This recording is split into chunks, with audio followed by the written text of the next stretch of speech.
Chapter 2. The Mail. It was the Dover Road that lay, on a Friday night late in November, before the first of the persons with whom this history has business. The Dover Road lay, as to him, beyond the Dover Mail, as it lumbered up Shooter's Hill. He walked up the hill in the mire by the side of the mail, as the rest of the passengers did, not because they had the least relish for walking exercise under the circumstances, but because the hill and the harness and the mud and the mail were all so heavy that the horses had 3 times already come to a stop, besides once drawing the coach across the street with the mutinous intent of taking it back to Blackheath. Reins and whip and coachman and guard, however, in combination, had read that article of war which forbade a purpose otherwise strongly in favor of the argument that some brute animals are endued with reason, and the team had capitulated and returned to their duty. With drooping heads and tremulous tails, they mashed their way through the thick mud, floundering and stumbling between whiles, as if they were falling to pieces at the larger joints.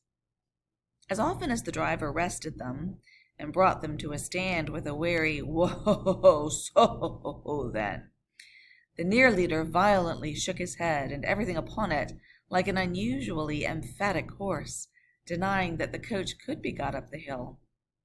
Whenever the leader made this rattle, the passenger startled, as a nervous passenger might, and was disturbed in mind. There was a steaming mist in all the hollows, and it had roamed in its forlornness up the hill like an evil spirit, seeking rest and finding none.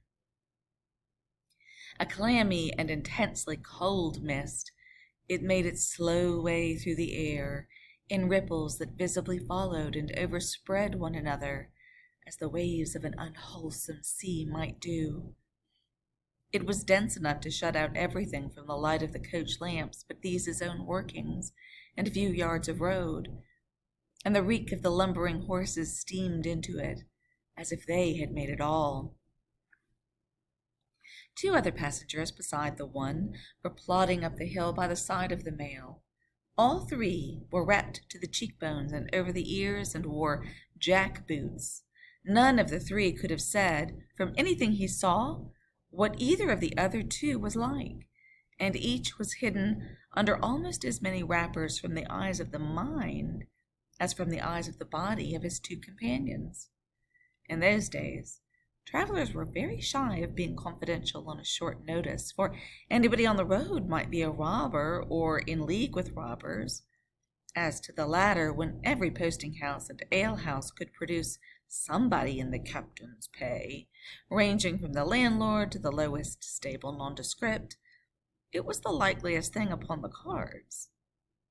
So the guard of the Dover Mail thought to himself that Friday night, November 1775, lumbering up Shooter's Hill, as he stood on his own particular perch behind the mail, beating his feet, and keeping an eye and a hand on the arm chest before him, where the loaded blunderbuss lay at the top of 6 or 8 loaded horse pistols, deposited on a substratum of cutlass or knives. The Dover Mail was in its usual genial position that the guard suspected the passengers suspected one another and the guard, they all suspected everybody else, and the coachman was sure of nothing but the horses, as to which cattle he could with a clear conscience have taken his oath on the 2 testaments that they were not fit for the journey. "Whoa," said the coachman. "So then, one more pull and you're at the top, and be damned to you, for I've had trouble enough to get you to it." "Hallo," the guard replied. "What o'clock do you make it, Joe?" 10 minutes past 11. "My blood," ejaculated the vexed coachman, "and not atop of Shooters yet? Jaw, get on with you." The emphatic horse, cut short by the whip in a most decided negative, made a decided scramble for it, and the 3 other horses followed suit. Once more the Dover Mail struggled on, with the jack boots of its passengers squashing along by its side. They had stopped when the coach stopped, and they kept close company with it. If any one of the three passengers had had the hardihood to propose to another to walk on a little ahead into the mist and darkness, he would have put himself in a fair way of getting shot instantly as a highwayman. The last burst carried the mail to the summit of the hill. The horses stopped to breathe again, and the guard got down to skid the wheel for the descent and open the coach door to let the passengers in. "Joe!" cried the coachman in a warning voice, looking down from his box. "What do you say, Tom?" They both listened. "I say a horse at a canter coming up, Joe." "I say a horse at a gallop, Tom," returned the guard, leaving his hold of the door and mounting nimbly to his place. "Gentlemen, in the king's name, all of you!" With this hurried adjuration, he cocked his blunderbuss and stood on the offensive. The passenger booked by this history was on the coach step, getting in. The two other passengers were close behind him and about to follow. He remained on the step, half in the coach and half out of. They remained in the road below him. They all looked from the coachman to the guard, and from the guard to the coachman, and listened. The coachman looked back, and the guard looked back, and even the emphatic leader of the horses pricked up his ears and looked back without contradicting. The stillness, consequent with the cessation of the rumbling and laboring of the coach, added to the stillness of the night, and made it very quiet indeed. The panting of the horses communicated a tremulous motion to the coach, as if it were in a state of agitation. The hearts of the passengers beat loud enough perhaps to be heard, but at any rate the quiet pause was audibly expressive of people out of breath, and holding the breath, and having the pulses quickened by expectation. The sound of a horse at a gallop came fast and furiously up the hill. "So!" the guard sang out, as loud as he could roar. "You there, stand, or I shall fire!" The pace was suddenly checked, and with much splashing and floundering, a man's voice called from the mist. "Is that the Dover Mail?" "Never you mind what it is," the guard retorted. "What are you?" "Is that the Dover Mail?" "What do you want to know?" I want a passenger, if it is." "What passenger?" "Mr. Jarvis Lorry." Our booked passenger showed in a moment that it was his name. The guard, the coachman, and the two other passengers eyed him distrustfully. "Keep where you are," the guard called to the voice in the mist, "because if I should make a mistake, it would never be set right in your lifetime. Gentleman named Lorry, answer straight." "What is the matter?" asked the passenger then, with mildly quavering speech. "Who wants me? Is it Jerry?" "I don't like Jerry's voice if it is Jerry," growled the guard to himself. "He's horser than suits me, is Jerry." "Yes, Mr. Lorry." "What is the matter?" "A dispatch sent after you from over yonder, T&Co." "I know this messenger guard," said Mr. Lorry, getting down into the road, assisted from behind and more swiftly than politely by the two other passengers, who immediately scrambled into the coach, shut the door, and pulled up the window. "He may come close. There's nothing wrong."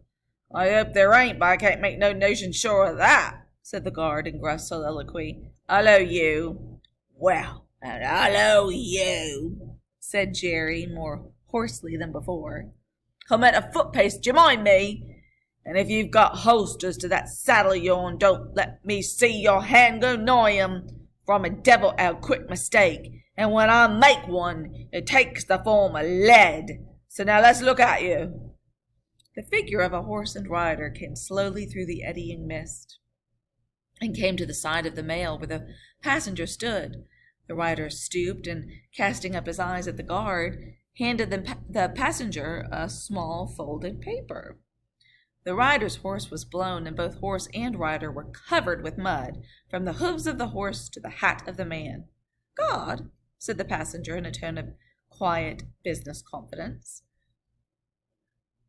The watchful guard, with his right hand at the stock of his raised blunderbuss, his left at the barrel, and his eye on the horseman, answered curtly, "Sir." "There's nothing to apprehend," I belong to Tellson's Bank. You must know Tellson's in London. I'm going to Paris on business. A crown to drink. I may read this. If so, be as you quick, sir. He opened it in the light of the coach lamp on that side and read, first to himself and then aloud. Wait at Dover for Mademoiselle. It's not long, you see, God. Jerry, say that my answer was recalled to life. Jerry startled in his saddle. Well, that's a blazing strange answer, too, said he at his hoarsest. Take that message back, and they will know that I received this as well as if I wrote. Make the best of your way. Good night. With those words, the passenger opened the coach door and got in, not at all assisted by his fellow passengers, who had expeditiously secreted their watches and purses in their boots, and were now making a general pretense of being asleep, with no more definite purpose than to escape the hazard of originating any other kind of action. The coach lumbered on again with heavier wreaths of mist closing round as it began the descent. The guard soon replaced his blunderbuss in his arm-chest, and having looked to the rest of its contents, and having looked at the supplementary pistols that he wore in his belt, looked to a smaller chest beneath his seat in which there were a few smith's tools, a couple of torches, and a tinder-box. For he was furnished with that completeness that if the coach lamps had been blown and stormed out, which did occasionally happen, he had only to shut himself up inside, keep the flint and steel sparks well off of the straw, and get a light with tolerable safety and ease if he were lucky in 5 minutes. Tom! Softly over the coach roof. Hello, Joe. Did you hear the message? I did, Joe. What did you make of it, Tom? Nothing at all, Joe. Well, that's a coincidence, too, for I made the same of it myself. Jerry, left alone in the mist and darkness, dismounted meanwhile not only to ease his spent horse, but to wipe the mud from his face and shake the wet out of his hat brim, which might be capable of holding about half a gallon. After standing with the bridle over his heavily splashed arm until the wheels of the mail were no longer within hearing and the night was quite still again, he turned to walk down the hill. Well, after that there gallop from Temple Bar, old lady, wouldn't trust your 4 legs till I get you on the level, said the horse messenger, glancing at his mare. Recalled to life. Well, that's a blazing strange message. Much of that wouldn't do for you, Jerry. I say, Jerry, you'd be in a blazing bad way if recalled to life was to come into fashion, Jerry.